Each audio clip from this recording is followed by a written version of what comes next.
Hello my dear student, तो कैसे हो आप सभी लोग और कैसी चल रही है आप लोगों की बोर्ड एग्जाम की तैयारी। आई होप कि आप लोग बहुत अच्छे होंगे और जम के बोर्ड एग्जाम की तैयारी कर रहे होंगे। आज का ये क्लास जितने भी स्टूडेंट 2026 बोर्ड एग्जाम में पेपर देने वाले हैं, तो 2026 बोर्ड में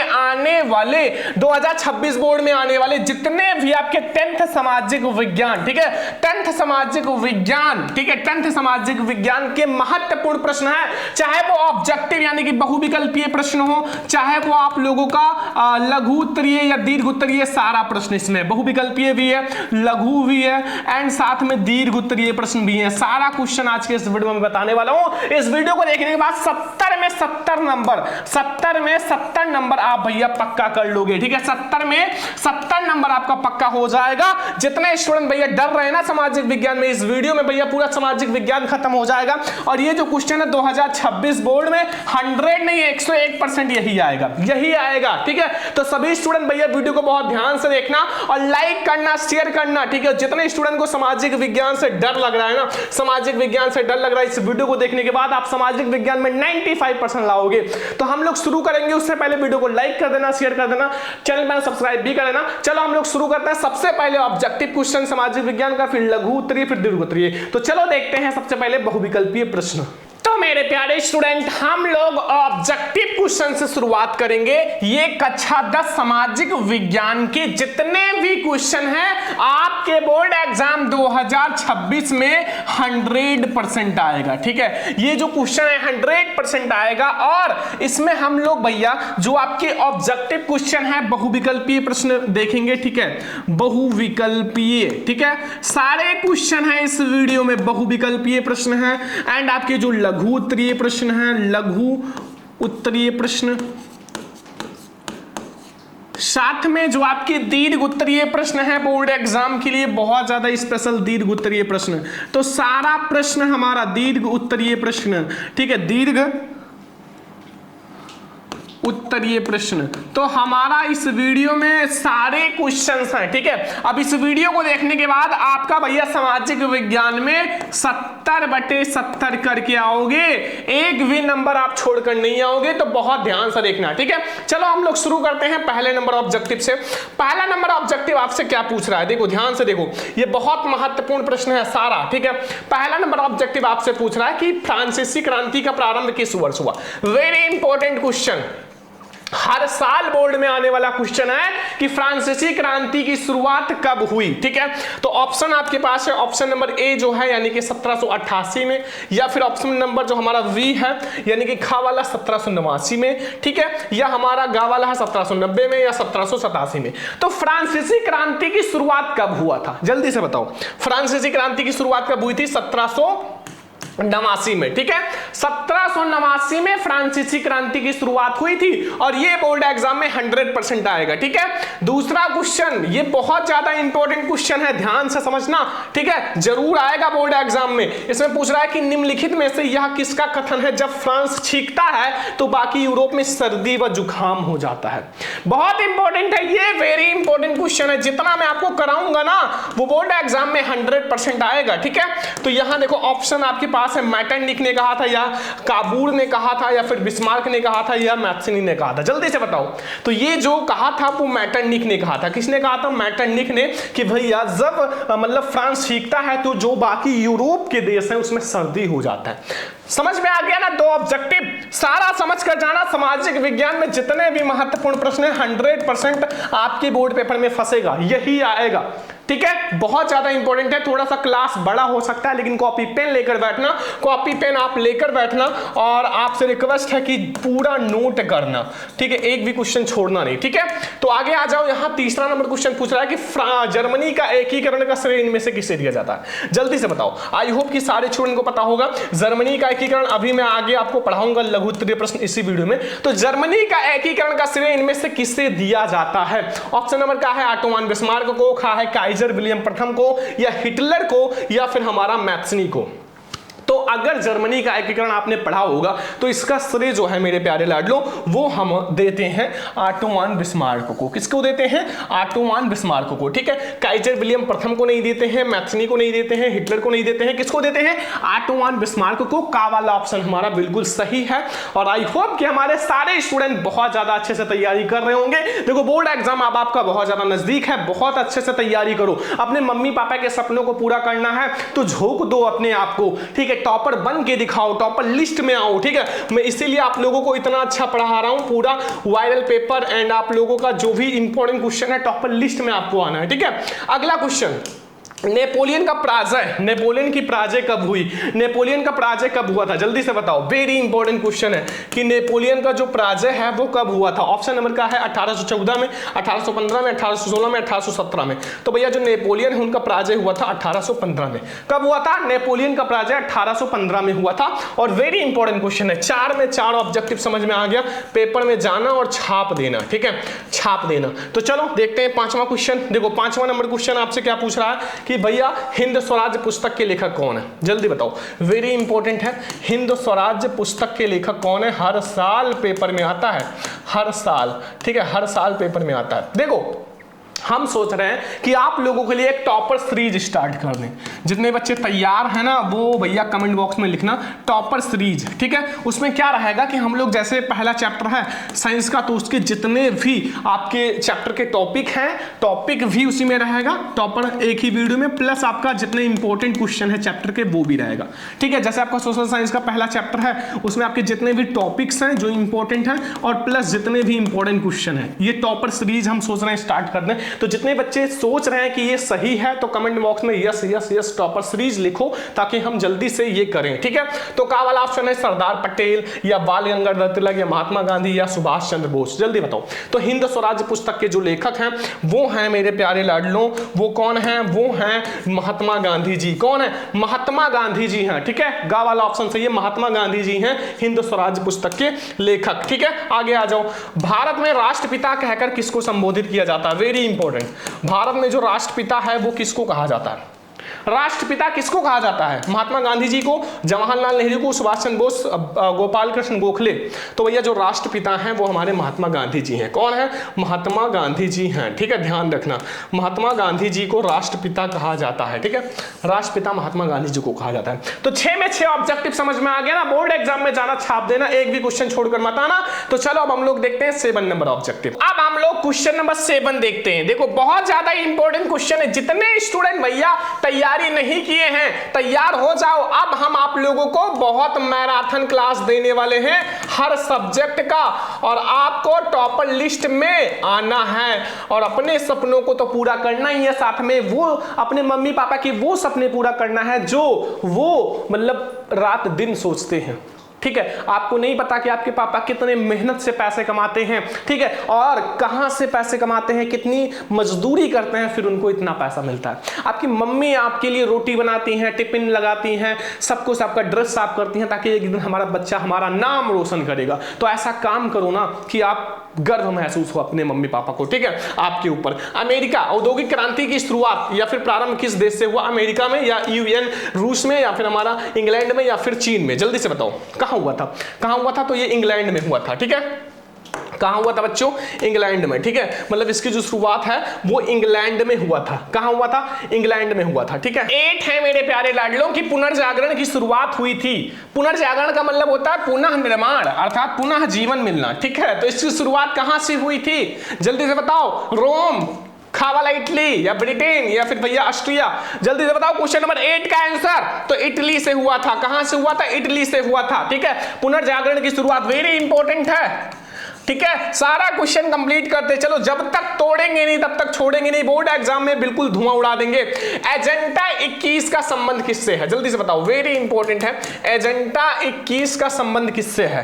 एजेंडा 21 का संबंध किससे है? तो ऑप्शन नंबर ए है ओजोन क्षरण से या वैश्विक तापन से या जल वायु परिवहन से या सतत पोषणीय संग्रहीय विकास से। सही है, सतत पोषणीय संग्रहीय विकास से है। ठीक है, ये ध्यान रखना। अगला आ जाओ मेरे प्यारे लाडलों, सारा क्वेश्चन हम लोग समझेंगे। इनमें से कौन सा संरक्षण तरीका समुदाय सीधी भागीदारी नहीं करता? सीधी भागीदारी देखो, इसमें हमारा ऑप्शन नंबर का है संयुक्त वन प्रबंधन या बीज बचाओ आंदोलन। देखो ये सब सीधी भागीदारी है। क्यों? क्योंकि भाई आप संयुक्त मतलब कई सारा वन लगा के आप संयुक्त वन प्रबंधन कर सकते हो, एंड बीज बचाओ आंदोलन भी कर सकते हो, चिपको आंदोलन भी सीधी भागीदारी। लेकिन वन्य जीव विहार एंड परिसीजन जो है वो सीधी भागीदारी नहीं है। यानी कि हमें नहीं वाला बताना है तो घा वाला ऑप्शन बिल्कुल सही है। ठीक है, तो ये घा वाला ऑप्शन हमारा बिल्कुल सही है क्वेश्चन नंबर 10 का। अब हम लोग बढ़ते हैं क्वेश्चन नंबर 11 की ओर। प्यारे स्टूडेंट 11 नंबर ऑब्जेक्टिव कह रहा है बांधों को फिर डॉट डॉट डॉट डॉट भी कहा जाता है। वेरी इंपॉर्टेंट क्वेश्चन है। ठीक है, हर साल बोर्ड में आता है। तो आप लोग भैया सामाजिक विज्ञान की जितने भी महत्वपूर्ण प्रश्न बता रहा हूं ये तैयार कर लो, 100% आएगा। देखो तो क्या कहा जाता है, का ऑप्शन है बहुउद्देशीय परियोजना या जल स्रोत या फिर बाढ़ नियंत्रण का उपाय या फिर जल का भंडार। तो भैया बांधों को हम और किस नाम से जानते हैं, ध्यान रखना कि बहुउद्देशीय परियोजना। ठीक है, यानी कि हमारा बांधों को बहुउद्देशीय परियोजना के नाम से भी जानते हैं। ठीक है, समझ में आया। क्वेश्चन नंबर 11, कोई दिक्कत कोई कंफ्यूजन नहीं होगा। क्वेश्चन नंबर 12 है, इनमें से कौन सी रबी की फसल है? कौन सी है जो एक रबी की फसल है? चावल है या मोटे अनाज है, चना या काला चना या फिर कपास? एक आप लोग कमेंट करो भैया खरीफ की फसल। सभी स्टूडेंट का कमेंट आना चाहिए एक खरीफ की फसल। मैं रबी का फसल बता देता हूं। तो भैया रबी की फसल है चना या फिर काला चना जो है एक रबी की फसल है। क्या है? एक रबी की फसल है। 12 नंबर का गा वाला ऑप्शन हमारा सही है। ठीक है, रबी की फसल है। चलो नोट करते रहो सभी स्टूडेंट, कॉपी पेन लेकर बैठना और सभी स्टूडेंट नोट करना। बहुत स्पेशल क्लास है। ठीक है, चलो अगला क्वेश्चन 13 नंबर ऑब्जेक्टिव है, कर्तन दहन कृषि या झूम कृषि निम्नलिखित में से किस राज्य में पाई जाती है? कर्तन दहन कृषि या फिर से हम झूम कृषि भी कहते हैं, किस राज्य में पाई जाती है? ऑप्शंस आपके पास है, ऑप्शंस आपके पास है मेरे प्यारे स्टूडेंट, उत्तर प्रदेश या फिर राजस्थान या उत्तराखंड या मिजोरम। जल्दी से बताओ कहां पाया जाता है कर्तन दहन कृषि? तो वो जो पाया जाता है वो मिजोरम में पाया जाता है।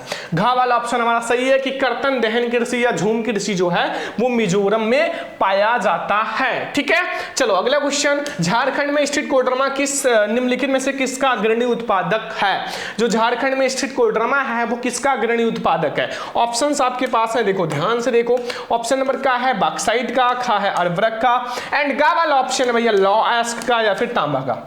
जल्दी बताओ झारखंड में स्थित जो ये कोडरमा है ये किसका अग्रणी उत्पादक है? कोडरमा तो वो हमारा अर्वरक का अग्रणी उत्पादक है। किसका? अर्वरक का अग्रणी उत्पादक है। ये ना तो बॉक्साइट का, ना तो लॉएस्क का, ना तो तांबा का। ठीक है, किसका अग्रणी उत्पादक है? अर्वरक का। ठीक है, समझ में आया। 14 क्वेश्चन। 15 नंबर क्वेश्चन ध्यान से समझो। 15 निम्नलिखित में से कौन सा उद्योग बॉक्साइट को कच्चे माल के रूप में प्रयोग करता है? भैया बॉक्साइट का कच्चे माल के रूप में कौन प्रयोग करता है? तो भैया 4 ऑप्शंस हैं। ऑप्शन नंबर का वाला देखो भैया, एल्यूमिनियम प्रगलन या फिर कागज या फिर सीमेंट या फिर हमारा स्टील। क्या है, कौन सा ऑप्शन सही है? जल्दी बताओ। एल्यूमिनियम प्रगलन जो है इसका भैया जो बॉक्साइट है उसका कच्चे माल के रूप में प्रयोग किया जाता है। किसका? एल्यूमिनियम प्रगलन का। एल्यूमिनियम प्रगलन जो है वो बिल्कुल सही है। क्वेश्चन नंबर 15 में 15 आप लोगों को समझ में आ गया, कोई दिक्कत कोई कंफ्यूजन नहीं होगा। ठीक है, क्वेश्चन नंबर 16 आ जाओ। इनमें से कौन सा पत्तन पूर्वी तट पर स्थित है जो अंतः स्थलीय तथा अधिक गहराई का पत्तन तथा पूर्व सुरक्षित है? भैया आपको यह बताना है जो पूर्वी तट पे स्थित है और अधिक गहराई है। ठीक है, इसकी गहराई जो है अधिकतम गहराई का पत्तन है। ठीक है, और सुरक्षित भी है। तो बताओ कौन सा है इसमें जिसमें पत्तन लगा है? भाई चेन्नई में कोई पत्तन नहीं लगा है, तूतीकोरिन में भी नहीं, पारादीप में देखो इसमें लगा है विशाखापट्टनम। तो विशाखापट्टनम जब इसमें लास्ट में पट्टनम लगा ही हुआ है तब आपको इसमें क्या कंफ्यूजन?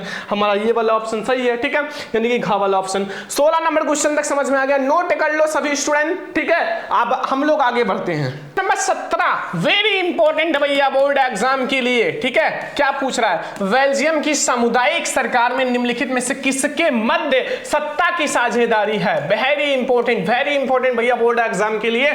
ऑप्शन आपके पास क्या है भैया? विभिन्न सामाजिक समूहों के मध्य, क्या है शासन के विभिन्न अंगों के मध्य, केंद्र व राज्य के मध्य, राज्य सरकार और सामुदायिक सरकार के मध्य। तो भैया हमारा क्या वाला ऑप्शन सही है? विभिन्न सामाजिक समूहों के मध्य है भैया बेल्जियम की सामुदायिक सरकार में विभिन्न जो हमारा निम्नलिखित मतलब जो है इसका मतलब सामुदायिक साझेदारी है। ठीक है, तो हमारा क्या है? विभिन्न सामाजिक समूहों के मध्य। भैया 100% छपने वाला क्वेश्चन है, छपेगा छपेगा तो तैयार कर लो, ठीक है।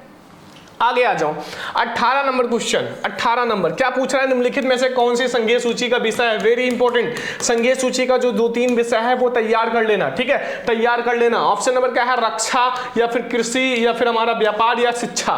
तो भैया जो संघीय सूची का विषय है, जो संघीय सूची का विषय है वो हमारा क्या है मेरे प्यारे स्टूडेंट, रक्षा है। क्या है, रक्षा है। याद रखना कि जो रक्षा है वो एक संघीय सूची का विषय है। क्या है, रक्षा जो है एक संघीय सूची का विषय है। चलो 19 नंबर, संविधान के माध्यम से महिलाओं का प्रतिनिधित्व सुनिश्चित किया गया है। संविधान के माध्यम से जो महिलाओं का प्रतिनिधित्व है वो कहां तक सुनिश्चित किया गया, स्थानीय निकायों तक, लोकसभा तक या राज्यसभा तक या प्रांतीय विधायिकाओं तक।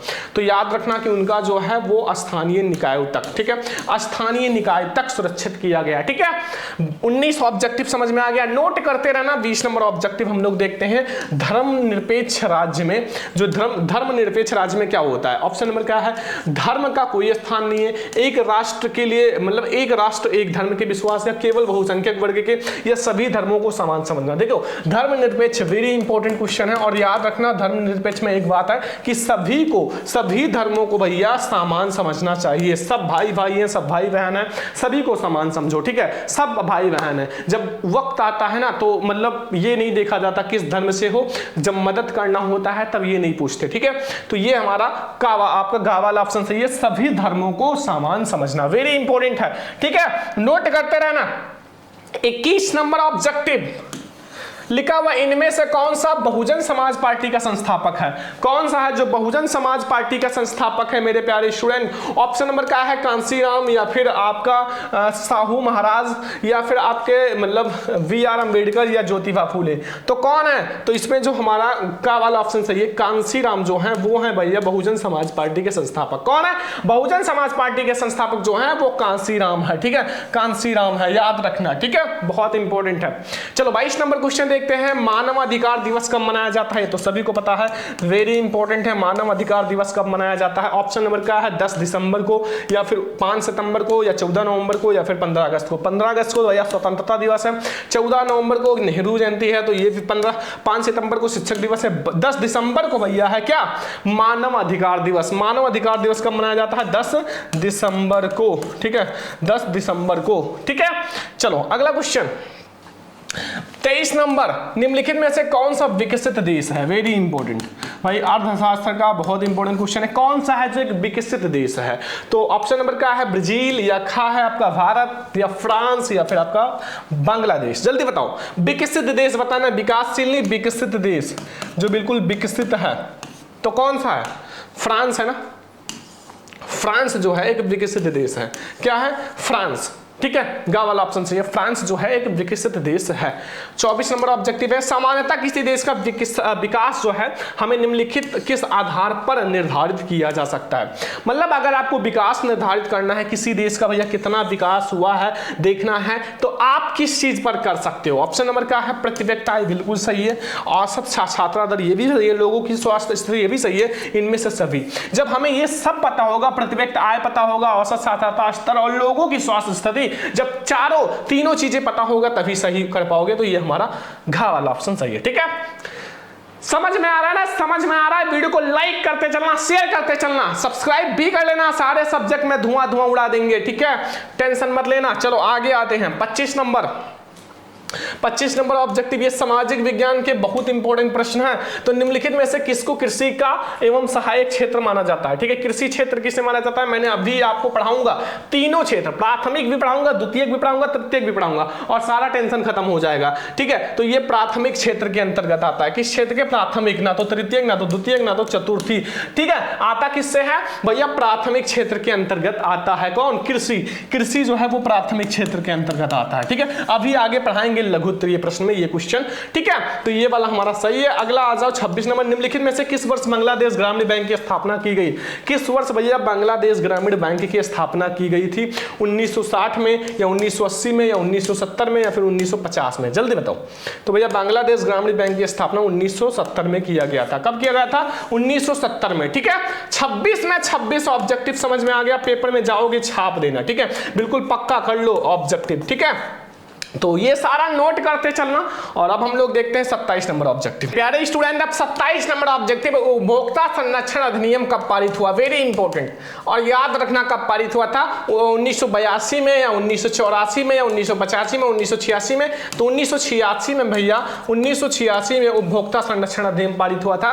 27 नंबर है महामंडी का प्रारंभ कब हुआ? महामंडी। और आप लोग कमेंट बॉक्स में बताओ प्रथम विश्व युद्ध कब हुआ? प्रथम विश्व युद्ध, फर्स्ट वर्ल्ड वॉर। जल्दी से सभी स्टूडेंट का कमेंट आना चाहिए। 1919 में या 1924 में या 1929 में या 1934 में। तो महामंडी की शुरुआत है 1929 में हुआ था। ठीक है, अभी आगे मैं आपको महामंडी पढ़ाऊंगा जब लघु और दीर्घ पढ़ाऊंगा। ठीक है, इसी वीडियो में पूरा सामाजिक विज्ञान खत्म हो जाएगा। अगला 29 नंबर, संयुक्त राष्ट्र संघ का मुख्यालय कहां पर स्थित है? वेरी इंपॉर्टेंट है भैया। संयुक्त राष्ट्र संघ का मुख्यालय कहां है? वाशिंगटन में है, नहीं जिनेवा में है, नहीं अमेरिका में भैया, न्यूयॉर्क में है। ठीक है, गा वाला ऑप्शन सही है। लास्ट 30 नंबर ऑब्जेक्टिव है, पंजाब में भूमि निम्नीकरण का कारण क्या है भैया? गहन खेती नहीं, वन उन्मूलन नहीं, अति पशुचारण नहीं भैया, अधिक सिंचाई है पंजाब में भूमि निम्नीकरण का कारण। तो ये 30 ऑब्जेक्टिव अगर आपने कर लिया 30 में 30, तो यहां से 20 नंबर आपका पक्का हो जाएगा। अब हम लोग देखते हैं मेरे प्यारे प्यारे स्टूडेंट, जो आपके लघु उत्तरीय प्रश्न है, लघु उत्तरीय प्रश्न, लघु उत्तरीय प्रश्न और दीर्घ उत्तरीय प्रश्न। ठीक है, लघु और दीर्घ उत्तरीय प्रश्न जो कि बोर्ड एग्जाम के लिए बहुत ज्यादा इंपॉर्टेंट है, बहुत ही ज्यादा ये इंपॉर्टेंट लघु और दीर्घ है, 100% आएगा। तो चलो हम लोग देखते हैं। ऑब्जेक्टिव तो आपका कंप्लीट हो गया, सभी लोग नोट भी कर लिए होंगे, पीडीएफ अभी दे देंगे। तो लघु उत्तरीय और दीर्घ उत्तरीय प्रश्न चलो मैं आप लोगों को बताता हूं। मेरे प्यारे स्टूडेंट, अब हम लोग स्टार्ट करते हैं क्वेश्चन नंबर फर्स्ट से, जो कि आपका लघु उत्तरीय प्रश्न रहेगा और दीर्घ उत्तरीय प्रश्न रहेगा। ठीक है, लघु उत्तरीय प्रश्न इसमें है और दीर्घ उत्तरीय प्रश्न है। तो सारा समझना बहुत ध्यान से, क्योंकि हमें बोर्ड एग्जाम में बहुत अच्छा नंबर लाना है। देखो इसमें पूछ क्या रहा है, देखो बहुत इंपॉर्टेंट क्वेश्चन आपसे पूछ रहा है। ठीक है, बोर्ड एग्जाम के लिए लघु उत्तरीय के लिए बहुत इंपॉर्टेंट क्वेश्चन पूछ रहा है। क्या पूछ रहा है कि जर्मनी के एकीकरण की प्रक्रिया के बारे में संक्षिप्त में लेख लिखिए। मतलब जो जर्मनी का एकीकरण हुआ था उसके बारे में आपको बताना है। जल्दी से बताओ, जर्मनी का एकीकरण कितने बच्चों को पता है? और नहीं पता है तो लिख लेना, ये वेरी इंपॉर्टेंट क्वेश्चन है। उत्तर देखो, उत्तर हम लोग समझेंगे, देखो बहुत ध्यान से समझना। देखो इसमें है, राष्ट्रवादी भावनाएं मध्यवर्गीय जर्मन लोगों में काफी व्याप्त थी। ये उस टाइम का था जब राष्ट्रवादी भावनाएं जो थी मध्यवर्गीय, जो मध्य वर्ग के जर्मन लोग थे उसमें काफी ज्यादा व्याप्त थी। उन्होंने 1848 में जर्मन महासंघ के विभिन्न इलाकों को जोड़कर एक निर्वाचित संसद द्वारा शासित राष्ट्र राज्य बनाने का प्रयास किया था। मतलब शासित राष्ट्र राज्य बनाने का प्रयास किया था ताकि हमारा एक राष्ट्र राज्य बन जाए। लेकिन मगर इस पहल को, पहल का मतलब होता है बात, इस बात को राजशाही, जो वहां के राजशाही थे और फौज की ताकत ने मिलकर दबा दिया। मतलब कोई बात होता नहीं कि बड़े बड़े राजा और वो सब मिलकर क्या करते थे, दबा दिए। ठीक है, और उनका प्रसा के बड़े भूस्वामी, जो बड़े बड़े भूस्वामी थे, उन्होंने भी समर्थन किया। जिनके पास बहुत ज्यादा जमीन जायदाद थे, ठीक है, उन्होंने भी समर्थन किया, क्योंकि भाई जो राजा है उन्हीं के पीछे प्रजा भी रहती है। ठीक है, उनके बाद प्रसा के राष्ट्रीय एकीकरण के आंदोलन का नेतृत्व जो है नेतृत्व संभाल लिया, और उसका जो मुख्यमंत्री था वो ऑटो वान बिस्मार्क था। इस प्रक्रिया को जो जनक था, मुख्यमंत्री था, वो ऑटो वान बिस्मार्क था। ठीक है, अब आगे आओ, यहां समझते हैं। जिसने प्रसा की सेना, जो प्रसा की सेना है, जो वहां की सेना और नौकरशाही, जो वहां के नौकर लोग थे, उनकी मदद ली, उनकी हेल्प से, उनकी मदद से वो 7 वर्ष के दौरान, कितना 7 वर्ष के बाद एक टाइम आया कि ऑस्ट्रिया, डेनमार्क और फ्रांस से 3 युद्धों में प्रसा की जीत हुई। और प्रसा भैया जीत हासिल किया, किससे किससे? 7 वर्ष के बाद भैया ऑस्ट्रिया से जीत किया, डेनमार्क से भी जीत किया, फ्रांस से भी, तीनों युद्धों में जीत हुई और एकीकरण की प्रक्रिया पूरी हुई। और ये जो एकीकरण की प्रक्रिया है ये पूरी हुई। ठीक है, पूरा हो गया। और जनवरी 1871 में वारसाई में एक समारोह में प्रसा के राजा विलियम प्रथम को जर्मनी का सम्राट घोषित किया गया। किसको? विलियम प्रथम को जर्मनी का सम्राट घोषित किया गया। इस तरह से 1871 में जर्मनी का एकीकरण पूरा हुआ। इस तरह से भैया अगर पूछे जर्मनी का एकीकरण कब हुआ था, तो 1871 में हुआ था। ठीक है, याद रखना, सन 1871 में जर्मनी का एकीकरण हुआ था। अगर आपसे पूछे इसका जनक कौन है, तो ऑटो वान बिस्मार्क है। बहुत सारे ऑब्जेक्टिव बनते हैं, अभी आगे मैंने आपको पढ़ाया है, ऑटो वान बिस्मार्क। ठीक है, तो यहां से बहुत सारा ऑब्जेक्टिव बनता है। और एक ऑब्जेक्टिव यहां भी बना है कि इसका जो राजा विलियम प्रथम को क्या किया गया था, प्रथम सम्राट भी घोषित किया गया था। ठीक है, तो ये पहला क्वेश्चन आपको तैयार हो गया। नोट कर लो, जितने स्टूडेंट नोट नहीं किए नोट कर लो, पूरा नोट कर लो। ठीक है, स्क्रीनशॉट ले लो यहां से यहां तक। तो चलो अब हम लोग देखते हैं दूसरा क्वेश्चन। अब हम लोग दूसरा क्वेश्चन देखते हैं जो कि लॉन्ग क्वेश्चन में बहुत ज्यादा आता है। 6 नंबर में भैया आता है ये क्वेश्चन।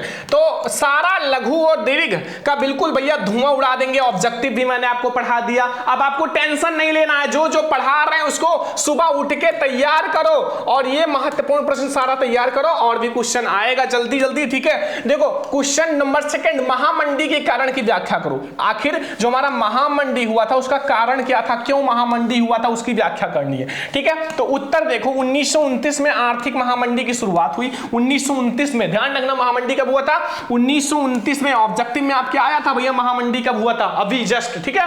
तो और इस मंडी के निम्नलिखित कारण है। पहला, हम लोग एक एक को समझेंगे। पहला, औद्योगिक क्रांति के कारण अमेरिका तथा ब्रिटेन के बड़े पैमाने पर उत्पादन कार्य होने लगा था। क्योंकि औद्योगिक क्रांति हुआ था तो भैया जो बहुत सारा उत्पादन हो रहा था। अब महामंडी का मतलब जब बहुत सारी चीजें इकट्ठा हो जाए, सड़ने लगे, गलने लगे, उसकी कोई कीमत ना रह जाए, तो वही तो होता है महामंडी। एक होता है मंडी जो आपके गांवों में बाजारों में लगता है, उसमें आपको सामान सस्ता भले मिलता है लेकिन खराब नहीं होता, ये महामंडी था, ठीक है। तो इसीलिए, और 1930 तक तैयार माल का इतना बड़ा भंडार इकट्ठा हो गया कि उनका कोई खरीदार ही नहीं था। अब जब घर घर में सब कुछ सड़ रहा है, पड़ा है, इकट्ठा है, कोई पूछ नहीं रहा है, तो बाजार में कौन जाएगा लाने के लिए, है नहीं। तो इसीलिए तो ये आप पहला पॉइंट। दूसरा पॉइंट, कृषि क्षेत्र में अति उत्पादन के कारण कृषि उत्पादों की कीमत गिरने लगी। अब जब कीमत गिर गया तो किसानों ने अपनी घटती आय के लिए अपनी उत्पादन और अधिक करना शुरू कर दिया। जब भैया दाम गिरा तो उनके जो कमाने का पैसा है वो भी कम हो गया। अब कम हो गया तो वो और ज्यादा अच्छा कृषि करने लगे, और ज्यादा उत्पादन करने लगे, जिससे कीमतें और ज्यादा गिरने लगी और खरीदारों का और भी ज्यादा, मतलब खरीदारों में और भी ज्यादा अभाव हुआ और कृषि उपज और ज्यादा, जो कृषि है वो जो उत्पादन हुआ सड़ने लगी, पड़े सड़ने लगी, कोई नहीं पूछे। प्यारे स्टूडेंट, तीसरा नंबर पॉइंट है, अमेरिका के शेयर बाजार में शेयरों की कीमत गिरने लगी और इसकी वजह से वहां लाखों व्यापारियों का दिवाला निकल गया। कोई जैसे कंपनी है 1000 करोड़ का, तो उसका जो मतलब इनकी जो शेयर की कीमत है वो गिरने लगी। अब वो धीरे धीरे 900 करोड़, 800 करोड़, 700 करोड़, ऐसे से धीरे धीरे गिर गया और फिर दिवाला निकल जाता है, मतलब बिल्कुल से खराब हो जाता है, दिवाला हो जाता है, ठीक है। बस यही आपको इस पे लिखना है, 3 पॉइंट, ठीक है। तो नोट कर लो। फिर हम लोग अगला क्वेश्चन आते हैं, चौथा नंबर, तीसरा नंबर क्वेश्चन। देखो इसमें क्या है, भारतीय कृषि की कोई 3 विशेषता लिखो, ठीक है। ये बहुत इंपॉर्टेंट क्वेश्चन है, बहुत ज्यादा इंपॉर्टेंट है, बहुत ज्यादा इंपॉर्टेंट है, बोर्ड एग्जाम में 100% आएगा। तो ये आप लोग बहुत ध्यान से समझो कि भैया क्वेश्चन नंबर तीसरा यही कह रहा है कि भारतीय कृषि की कोई 3 विशेषता लिखो। ऐसी 3 विशेषता जो बहुत इंपॉर्टेंट है, भारतीय कृषि में काम आता है, और ये बहुत इंपॉर्टेंट क्वेश्चन है, ठीक है। बहुत ध्यान से समझो, ठीक है। उत्तर में आप देखो कि भारतीय कृषि की 3 विशेषताएं निम्नलिखित हैं। पहला, देखो पहला वाला जो है वो है प्रकृति पर निर्भरता। भैया भारतीय कृषि जो है वो प्रकृति पर निर्भर करती है, ठीक है। प्रकृति कैसा है, मानसून कैसा है, उसी पर निर्भर करती है। तो भारतीय कृषि मानसूनी वर्षा पर निर्भर करती है। अगर मानसून में वर्षा हुआ तो भैया कृषि अच्छा होगा, नहीं हुआ तो अच्छा नहीं होगा। यही कारण है कि कृषि की अनियमित और अनिश्चित भारतीय जो हर्ष है अर्थव्यवस्था को सर्वाधिक प्रभावित करता है। भारतीय फसल को ये बहुत ज्यादा प्रभावित करता है। अगर देखो वर्षा पर आप निर्भर हो और अगर मान लो वर्षा ना हो तो क्या करोगे, तो इससे भैया फसल की जो उत्पादन है वो कम हो जाता है और कृषि में बहुत ज्यादा इंपॉर्टेंट, बहुत ज्यादा दिक्कत होता है, ठीक है। अगला जाओ, दूसरा पॉइंट, कृषि की निम्न उत्पादकता। तो कम उत्पादकता का मतलब है भारत में कृषि जो उपभोक्ता प्रति हेक्टेयर उत्पादन अपेक्षाकृत अन्य देशों से कम है। भैया यहाँ जो है किसान बहुत ज्यादा है लेकिन उत्पादन कम है। क्यों? क्योंकि यहाँ उतना ज्यादा सुविधा नहीं है, ठीक है। नोट कर लो जल्दी से। आगे आ जाओ, तीसरा पॉइंट देखो यहाँ क्या है, खनन फसलों की प्रमुखता। इसमें है भारतीय कृषि में खाद्य पदार्थों या खाद्य फसलों प्रमुखता रहती है, ठीक है। जैसे अगर कोई, क्योंकि यहाँ 100 करोड़ से भी अधिक जनसंख्या है, भारत में 144-45 करोड़ जनसंख्या है भाई, ठीक है। इतना जनसंख्या, तो ऐसा किया जाना आवश्यक है। तो ये भैया खनन फसलों की प्रमुखता, तो ये करना आवश्यक है क्योंकि सभी का भैया पेट भरना है, पेट पालन करना है, पेट पूजा करना है, तो ये सब करना पड़ेगा, ठीक है। तो ये हमारा हो गया तीसरा क्वेश्चन। अब हम लोग आते हैं चौथा नंबर क्वेश्चन पे। देखो चौथा नंबर क्वेश्चन भैया नागरिक शास्त्र का एक बहुत इंपॉर्टेंट क्वेश्चन, हर साल बोर्ड में आने वाला प्रश्न है, हर साल बोर्ड में आने वाला प्रश्न है, हर साल। तो आपको ये तो तैयार ही करना पड़ेगा, बिल्कुल से तैयार करना पड़ेगा, 100% आएगा। देखो लिखा हुआ संघवाद क्या है, इसकी प्रमुख विशेषताएं लिखिए। संघवाद के बारे में आपको बताना है, तो सबसे पहले आप हेडिंग डालो संघवाद। संघवाद है क्या, किसी को पता है, किसी बच्चे को पता है? तो लिखो, संघवाद सरकार का एक प्रारूप है। प्रारूप का मतलब जैसे सरकार होती है वैसे संघवाद भी होता है, ठीक है। एक प्रारूप है, दूसरा रूप है इसका, जिससे सर्वोच्च केंद्रीय प्राधिकार और उनकी विभिन्न अनुषंगिक इकाइयों के बीच बट जाती है, ठीक है। बस इतना संघवाद है।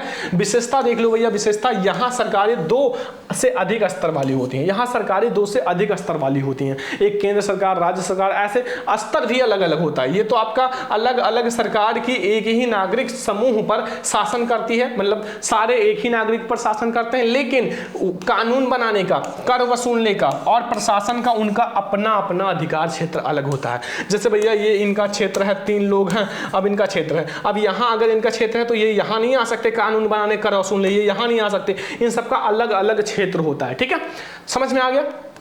तीसरा पॉइंट देखो भैया, संविधान के मौलिक प्रावधानों को किसी एक स्तर की सरकारें अकेली नहीं बदल सकती। कोई भी संविधान का भैया आर्टिकल बदलना है, प्रावधान बदलना है, तो एक ही सरकार का मतलब जो इंसान है वो नहीं बदल सकता। उसके लिए सारे लोगों को विचार विमर्श करना पड़ेगा, सोचना पड़ेगा ये सही है कि नहीं सही है, बहुत कुछ करना पड़ेगा, फिर आप बदल सकते हो।